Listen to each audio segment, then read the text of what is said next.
আসসালামু আলাইকুম আরাফুরা ভাইয়েরা, কি অবস্থা? আপনারা ভাইকে ভালো আছেন নি? আন্নগো বই নাই ভালো আছে আলহামদুলিল্লাহ। সবাইকে জুম্মা মোবারক, জুম্মা মোবারক। আজকা শুক্রবার, আজকে একটু যদি ভালো মন্দ না খায় তাহলে কি হয় আপনারা কোন তো? এখন গরুর গোশ দিয়ে সিমের বেশি দিয়ে রান্না করব। রান্না করার আগে দিয়ে গরুর গোশ একটু মাইখা মুইখা লইতে আসি। গরুর গোস্তরে আপনারা চান গরুর গোস্তরে কীভাবে মাইখা মুইখা লইতে আসি। পরিমাণ মতো আদা রসুন বাটা, হলুদের গুঁড়া, মরিচের গুঁড়া, তেল লবণ সব কিছু দিয়ে এখন মাইখা মুইখা আমি লবো। তারপর শেষে একটু দারচিনি দিয়ে দিব। এখন দারচিনি দিই নাই।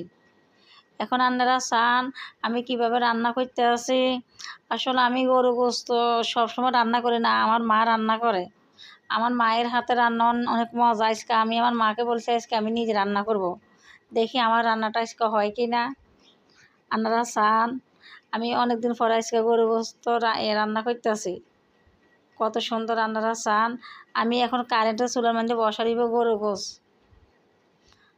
আপনারা চান আমি এখন কত সুন্দর মাইকে মুইকে লইতে আছি।